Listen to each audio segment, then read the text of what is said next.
You guys have been asking, where's Ken Wagon? We haven't seen him in your videos in a while, and well, if you take a look at his car, I think you'll be able to figure out what he's been up to this summer.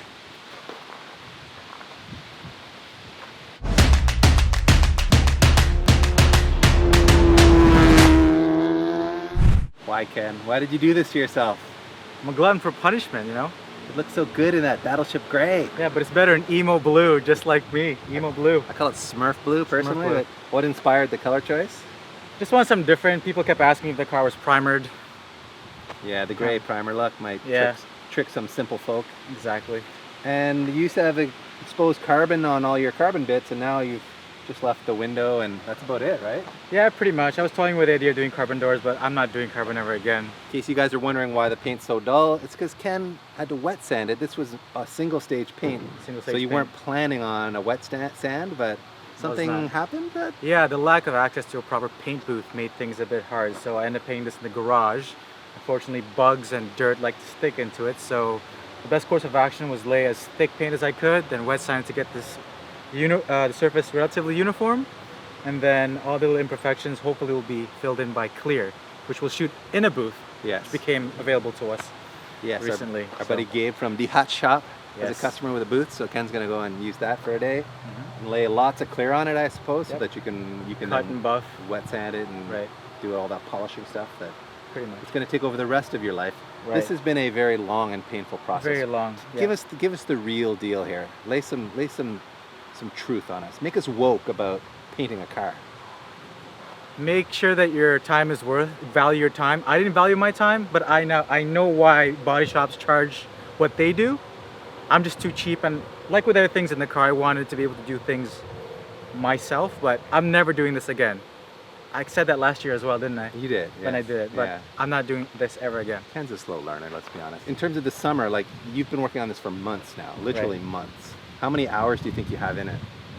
I'd say close to like almost 1,000 hours. Probably even, I don't know, maybe I'm over. It feels like 1,000 hours, but a few hundred hours, I think. The problem is when the fenders and the panels were carbon, because I wet laid them, you don't really see any of the imperfections. But as soon as you put primer, all the pinholes, all the areas that were not saturated with resin popped out. So I had to make sure all that was fixed so that you'll get a relatively smooth finish. And also, the front fenders, unfortunately, when I widened them last year, it was uneven on the one side. So I had to fix that because I figured if I'm spending all this time doing this, might as well do it right. And but now I kind of gave up towards the end because I was sick of staring at it. So the last time you guys saw this car in action, it was not just gray, it had a different front bumper on it. It had like an RE Mamiya style front bumper on it? Correct, yes. And this is back to the Mazda Speed front bumper that you had on it back when the car was white? That's correct. Which is a long time ago? That's like pre-Speed Academy even? I know, but I've seen a lot of FDs popping with the same front bumper now, so as usual. I want to be a little bit different as I could. So little things to make this a bit more custom and fit my needs is, obviously we had to fit the 315-inch wheels. To do that, we widened the fenders, and the bumper wouldn't line up properly. So as you can tell, there's a little bit of custom widening here, just so that it blends in nicely. And I also widened the bottom of this apron just so that it'll be flush with the wheels. A little bit of aero trickery. You did a bunch of bodywork in the engine bay too. Right. Like you put these tubs in, which I think covered in the last episode, but I noticed now they're painted. You were like shaping them so they match, and then you painted the whole engine bay. So you're getting close, man. Yep. You're getting close. Just shoot the clear, and then hopefully I can start getting back to assembling it. Just waiting on an update from our engine builder. Yeah, that's right. Calling out Joe Ferguson, build us an engine. In the meantime, I think it's time for Ken to go and clear coat this thing, and then we'll come back and show you how it looks. Car's back and the beard's gone. I've still got mine, everyone, don't worry. So it's still blue. Yes. But you had to repaint it. What happened? I had to repaint again because when I was wet sanding, I ended up burning through the paint. I'm a noob, you know? So I ended up just bringing it to one of the paint booths. I'd like to thank Lowe's Automotive, Larry and his son Keenan, for letting me murder their paint booth. So we sprayed new color and then about 4 layers of clear because I'll be cutting and buffing it at a later time because I'm sick of doing body work. This was a one-stage paint though, so in theory you didn't have to put the clear on. That's correct. Single stage urethane, I didn't need to put any clear on it, but I figured I'd put extra clear on it because track car and because I'm an idiot and, you know, wanted to shine. So instead of just doing the one stuff and leaving it, he put clear on it. Now he's got to cut it, Well, now buff he can it, make polish it, look and beautiful. shine it. Yeah. Wow. I know I'm gonna get so much flack from all the painters out there, the auto body guy, but hey, listen, this is how I learn, and I know what you guys get paid, the amount of money you do, and much respect, but I never plan on doing this ever again. Until the next time I do it again. Yeah, exactly. He said that last time he painted the car. 1,000 hours later, though, it does look good, and the new Enki white wheels do really pop with the blue paint. Yeah, they do pop. I'd like to thank JP from Stripping Tech for helping me out.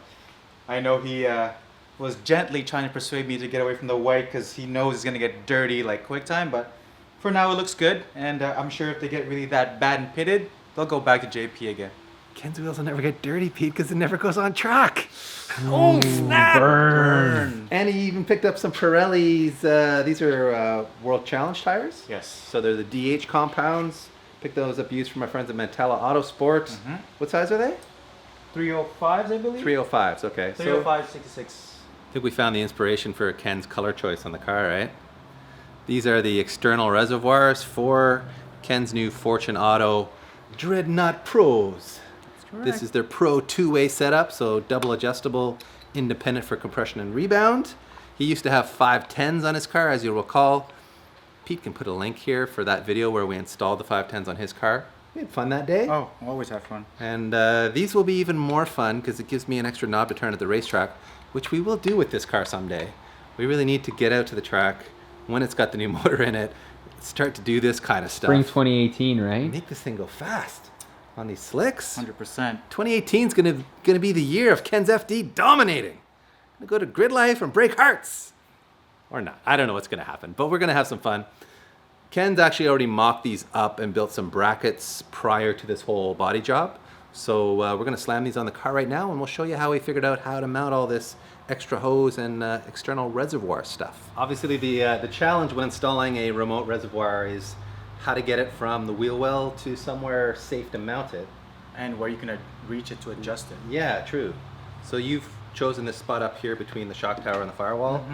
And you've obviously had to drill a fairly large hole in the wheel well to get it through here. And also had to mount it, so I had the idea to use the brake line mounts that I used. Oh, these are the brake line clamps. So these clamp around the shock body, and there's a little tab there where you could tab your brake line to. But so I'll be grabbing he's some of yours. repurposed Fortune Auto brake line brackets that go on the shock body to hold this up here, which is actually pretty ingenious. Right? I like it. Obviously, too, when you do this kind of install, you've got to make sure you route the line such that the tire's not going to rub out and cut the line. And away from any moving suspension parts as well. We have P-clips that actually keep the line close to the body and away from anything.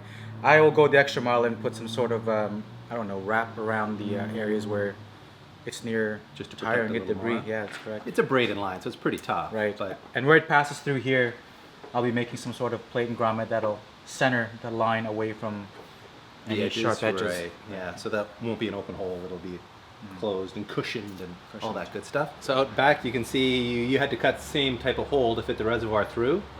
And you've cleverly mounted them on the rear. It's kind of a stretch tower bar, but it's part of the roll cage. That's obviously. correct, yeah. So these clamps are not brake line. Where do these come from? So I actually just used some thin aluminum flat stock, bent it around stock, which is the same size as this, and then put both through it, clamp it. It's pretty stable, not going anywhere. No, it seems good. And you put in a Star Wars style hatch window here. What's that about? Right, so people might wonder why do I need a window in there when there's no glass on my hatch? In case there's a fire, so I can actually see it and I can get out.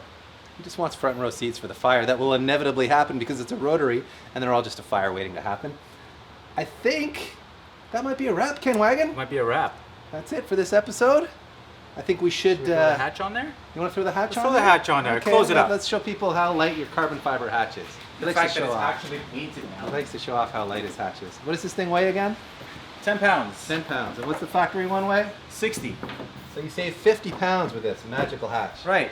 All right, well, that's officially a wrap on this episode. Now that the carbon fiber hatch is on here, this needs to be clear coated, by the way. That's it. Just chirping them whenever I can. All good. If you guys like this video, we would encourage you to go to our Patreon page and maybe consider donating $1 or $2 or $5 or however much you want to donate, because we are looking desperately for a new shop space. The chicken coop has served us well, but it's time for something that we can put a hoist in. Winter is coming. We need something that's insulated. with like enough voltage for a TIG welder. We want to step up our game a bit. So, and thank you to all our existing Patreon supporters, our patrons. Your dollars are not going to go to waste. We will be moving into something nicer soon. And of course, if you want to support us in other ways, we've got our e-store. You can go buy hats and shirts and hard parts too, including this Fortune Auto stuff, which we are now officially a distributor of. So yeah, shoot us an email if you want any kind of Go Fast goodies, and we'll do our best to get you the good stuff.